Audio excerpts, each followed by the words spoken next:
Okay, so free response for midterm. The first question is asking if we have two identical projectiles, A and B, and they're launched with the same velocity v naught. A is launched at an angle of 60 degrees, but B is launched at an angle of 50 degrees. So just sketch really quickly. If this is A, it's going up at 60 degrees, and B is going to go up at 50 degrees. 50, 60. In a clear, coherent paragraph length response, explain which projectile has a greater kinetic energy, or they could be the same when it reaches the highest point in its trajectory. So for this one, there was two different routes you could go. You could go like the projectile route, where you're talking about like the velocities at the top, or you could think about it in terms of energy. So I'm going to actually answer these first two because these first two like kind of help us start with the like two routes you can go. So the first one, what would this speed at the top of each projectile at the highest point of the trajectory be? Well, think about for any projectile that's thrown up at an angle, we know at the top that your y velocity is going to be 0, so you should have only the x velocity. Well, if this is thrown up with some initial velocity v naught at some angle, the x part is just cosine of the angle, because I'll draw a better triangle. This is v naught, this is your angle, so this is your x component, which would be the adjacent side, this would be the opposite side. So v naught sine of the angle and v naught cosine of the angle just make your x and your y components, because you just break it down. Cosine v naught cosine is your adjacent side, and v naught sine is your opposite side. Okay, so we said at the top your y velocity would be 0, you only have your x velocity, so it's only v naught cosine of the angle. So the speed at the top of each projectile for A, the speed at the top would be v naught cosine of 60.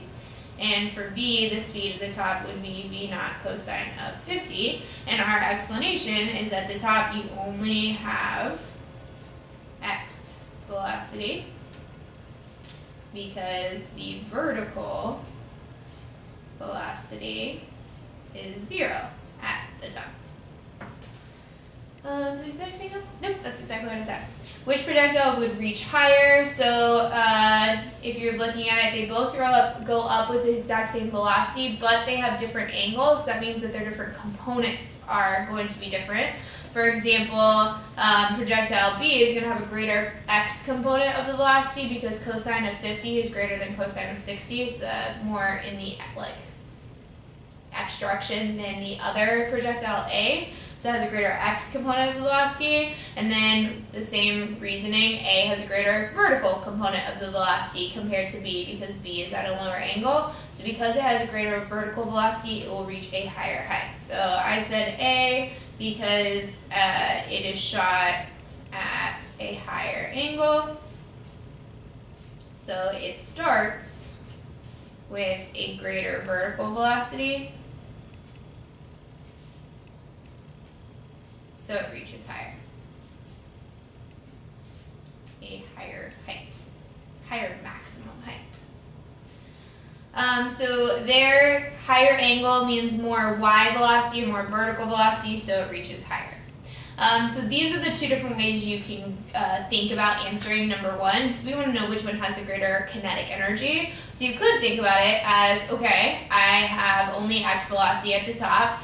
A at the top would be v naught cosine of 60, B at the top would be v naught cosine of 50. This is going to be a greater x velocity because cosine of 50 is a greater number, so it has a greater velocity at the top, so it has greater kinetic energy at the top.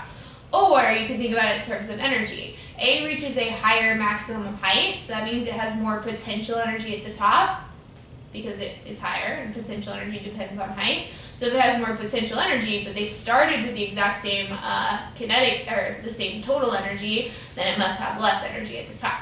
So I'm not going to write it in the video because you know how long it takes for me to write while I am trying to speak. So I'm just going to read to you my two different explanations. So the first route that I went was B would have greater kinetic energy at the top because it has greater velocity. At the highest point, the vertical velocity is 0, and because x velocity or horizontal velocity is constant throughout the flight, the vertical or the velocity at the top would only be the x velocity, and since it is launched at the same velocity with a smaller angle, it has a greater horizontal component of velocity.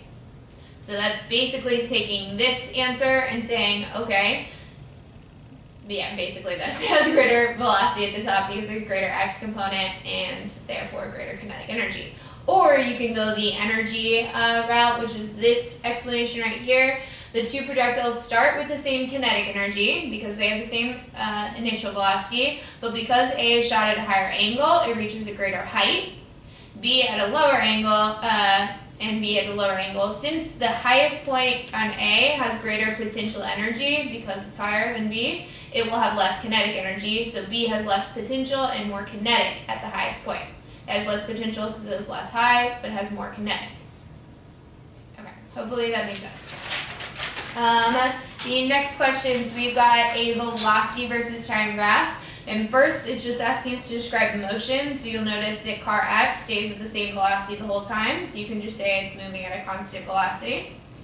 Car Y, it started at a velocity of 0 and ended with a velocity of 2 v0. So I said that it starts from rest because it started with v is 0. So starts from rest and has constant acceleration. And it said to a speed of 2 v0. You didn't necessarily, you could have said a constant velocity of v0 if you wanted to be super specific. I really was just hoping you to say it's moving at a constant velocity and that this one is accelerating. Constant acceleration. At 20 seconds, car Y is behind X, car Y is passing X, car Y is in front of X, or is car X accelerating faster than Y? Definitely not this one because car X is not accelerating at all. So now it's just talking about basically position. So where is car Y in relation to car X? Now it's tempting to say car Y is passing car X because the graph the graph of Y is passing the graph of car X. But the graph right here represents the velocity. So that means that the velocity of car Y is just now getting to the velocity of car X. So there's two ways you can think about this. You can think about it as area under the curve because where it is, its position or its displacement is area under the velocity versus time graph. So one explanation you could say, the area under car Y's curve at 20 seconds is less than the area under car X's curve at 20 seconds. So that means that it hasn't traveled far, so it hasn't traveled as far. Hopefully, I know you can barely read that, but you can hear my voice. So if it hasn't traveled as far, then it should be behind.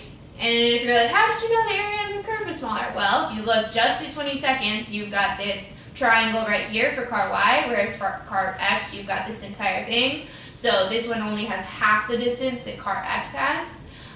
You also didn't have to do any calculations or look at the graph. You could think about it conceptually. So my explanation that I put on the answer key was at 20 seconds, they have the same velocity. Since Y started from rest and only now just reached car X's velocity, he's been going slower on average and therefore traveled less. So whichever way works for you, if you're like, crap, is it area under the curve? And you're not sure, well, you could just think about it. Okay, well, this one started from rest and only just reached this guy's speed, whereas he's been going at that speed the whole time, so obviously he's gone farther than this one because he's been going slower on average. Both ways work. Part D, assuming they start at the same position, at what time does car Y pass car X? So a lot of people put car Y as behind and then they're like, 20 seconds. No, that is when they reach the same velocity. I want them to be at the same position. So I want their displacement to be the same. So here it's easiest to think about area under the curve. So at 20 seconds, we know that car Y is behind, and it obviously not started behind, it stayed at the same position, but it's been behind this whole time up until where we are looking for. So let's go to 30 seconds. If we look at 30 seconds, then my triangle has definitely gotten bigger, but my rectangle for car X has gotten bigger, and it doesn't look like this is the same because car X had all this extra distance at the beginning and car Y has only gone this much more now.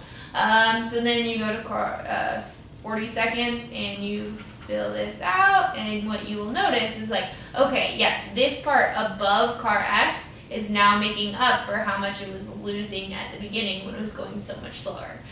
You also can actually do the math, so the area under this curve would just be a rectangle, 40 times v naught, whereas the area under the triangle is base times height over 2, so base height of 2 v naught over 2 cancels out and you still get 40 v naught. So the easiest way to say this is at t equals 40, because the area under each curve is 40 v naught, so now they have the same displacement.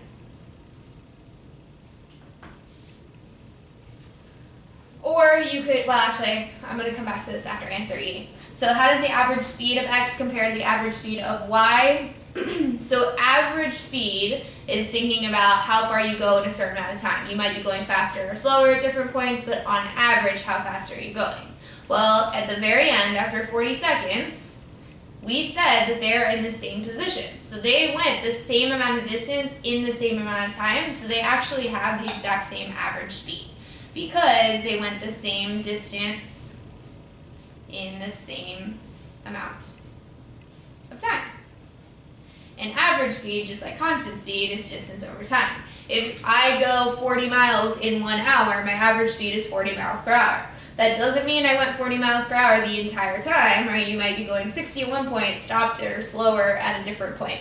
So how they have the same average, even though they only have the same speed at one point right here, is because this guy stayed at that constant average speed the entire time, whereas car Y started slower, was slower for half the time, reached that speed, and then was faster for half the time. And if you were to look at like visually, the average of this line, it starts at 0 and it ends at 2. The average of 0 and 2, add them, divide by 2, is just 1. So on average, this line would average out to the same as car X. So you can go, they do the same total distance in the same amount of total time. What else did I say? Yeah, I basically said all the stuff. This would be definitely enough to get you the point.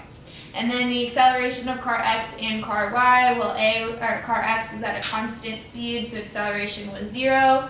And then for car Y, you can use your v naught plus at equation, because we have a graph of velocity and time, and we are looking for a. Starting velocity was 0, I think, for car, yes. And then time was 40 seconds, and then the ending velocity was 2 v naught.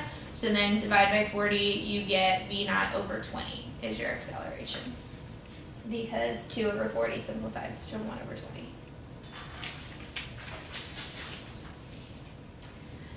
The free body diagram for each block. So block M has the force of gravity, or its weight, the normal force, and then tension pulling it. And then this guy has a bigger weight because 2m is more mass than 1m. So this one has a force of gravity. I'm going to call it FG1 and FG2 just so we don't get confused. And then it has a tension force pulling. These are the same tension, so I want to show them looking like about the same size. And that should definitely be smaller than the gravity force, because when this is let go, it will definitely accelerate down. There's no normal force because there's nothing holding this up other than the tension in the rope or the string. We're going to find the acceleration when they release or rest, and we're going to not worry about friction at all. So when we're trying to find the acceleration using forces, write your F net equation for this. So here, normal and FG are going to cancel out. My net force is just my tension.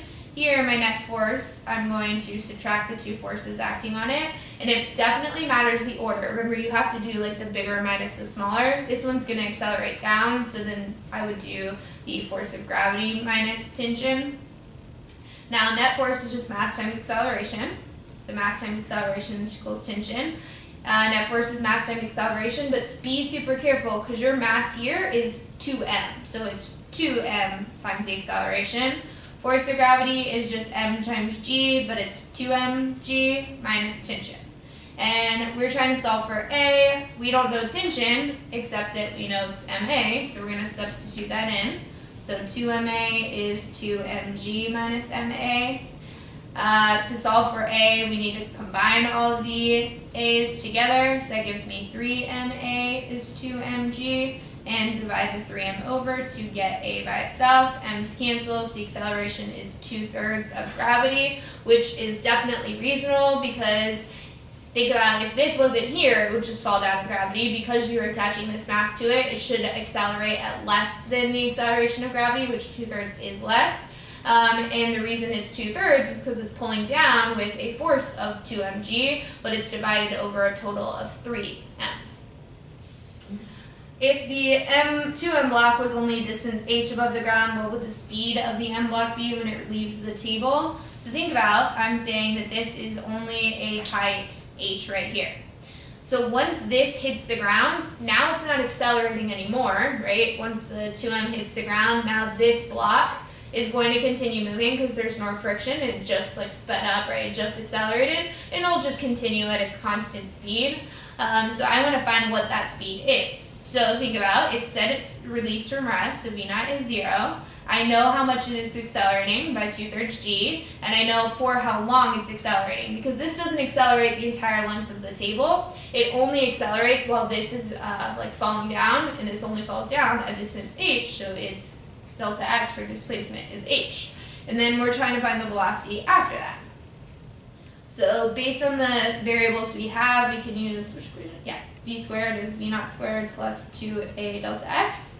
Plug in 2 times 2/3 g, delta x is h equals v squared. This goes away, 2 times 2 is 4/3 gh, and then that's what v squared is. So v is the square root of 4/3 gh. What would the horizontal distance traveled by the m block be once it reaches the ground if the table is 2h above the ground? So this is saying, okay, this m, because there's no friction, once it's accelerated until this hit the ground, it got up to this speed. Then once this one hit the ground, now it just continues moving. So it's going to come off the table with a velocity of square root of 4/3 gh. And the table is 2h high. And I want to know how far away it lands. So this is a projectile problem, a horizontal projectile problem. My x velocity is the square root of this. My initial y velocity is 0 because it's when it slides off the table, its only starting velocity is sideways, not up or down. The accelerations, this is where people got a little confused in class. People wanted to put the 2/3 g. The 2/3 g was the acceleration of this system. Once this one hit the ground, now it's not a system anymore. It was just a block sliding across the table. And once it leaves the table, well, it's not attached. Well, it technically is attached, but this is just a loose string right now, so it doesn't matter. Now it's just like any other object that leaves a table. So the acceleration is only the acceleration due to gravity. Oops, down here. And the distance that it falls is, its delta y is -2g, or not 2gh, -2h. This is a negative, and they're going to cancel out in the end. So we want to find the horizontal distance, or we'll call it delta x, and we need to use v equals delta x over t. So that means I need to find time. So let's use y to find time. If you have v0 a and delta y, we can use this equation. -2h, v0 for the y component is 0t, and then 1/2 -gt squared. Negatives cancel, move the 2 up, that becomes 4h is gt squared, divide by g, take the square root, so t is the square root of 4h over g. And then last step is v equals d over t, so delta x is v times t. And your velocity, we just said, is square root of 4/3 gh. The time in the air is square root of 4h over g. Do not just cancel these things out. They all do go inside of one square root. The g on top and g on bottom cancel out. H times h is h squared. 4 times 4 is 16, and then over 3. You can just leave it like that. The square root, did I simplify it? I probably did. Yeah, square root of 16h squared over 3. If you want to simplify it, 16 can come out as 4. H squared can come out as h, so it's just 4h over root 3. But either one of these would have worked as your x displacement.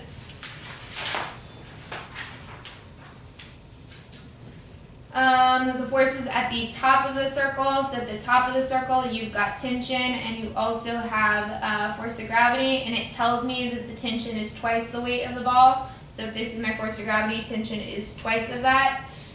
We want to find the velocity at the top of the circular path. Well, I can't use energy because it's not like it gave me any starting heights, etc. But I can use this relationship between the forces, because the gravity plus the tension is going to give me my centripetal force. Well, gravity is just mg. Tension, we said, was twice the weight, so 2mg. And then centripetal force is mv squared over r. In this case, r, they called it L.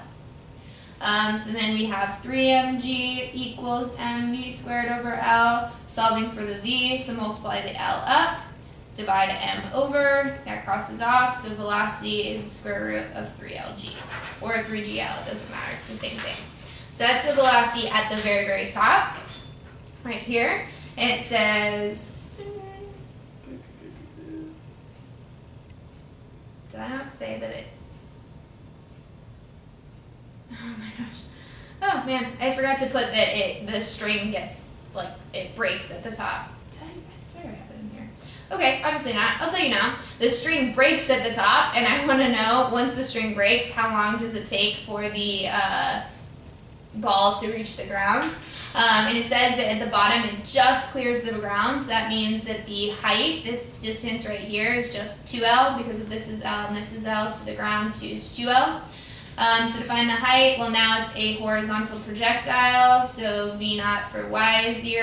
The x velocity is what we just found, because at this point the velocity would be directly to the left. It would not be up or down in any way, just horizontal. Acceleration, once the string is cut, I don't have centripetal acceleration, it's just the acceleration due to gravity, so negative g, and the distance y that it falls down is negative 2L. So we're going to use the y side to find time, use the same equation we just used. Negative 2L is 0t plus 1/2 negative gt squared. Negatives cancel, multiply the 4 up, so, or the 2 up to get 4. 4L equals gt squared, divide g over, take the square root of 4L over g. So super similar to the last one because the height was 2h. And the horizontal distance, we can use the v equals delta x over t, multiply the t up to get delta x is v times t. Velocity is square root of 3lg, time was square root of 4L over g. Again, square root times square root only cancels out if they have the same, like, inside, or the same, I don't know if you call that base, I don't know, the same inside, so we'll just put everything in one square root and see what happens. Again, my g's cancel out. L times L is L squared. 3 times 4 is 12, so 12L squared. Square root of 12L squared. And you don't need to simplify it. That's totally fine to leave it there. But if you really wanted to, you could say this is 4 times 3, and the 4 can come out, and the L squared can come out, so it would be 2L root 3. But you don't need to do that. That's probably a waste of time. Okay. Sorry I forgot to put and see that the string breaks. That probably was confusing for those of you doing it without this video.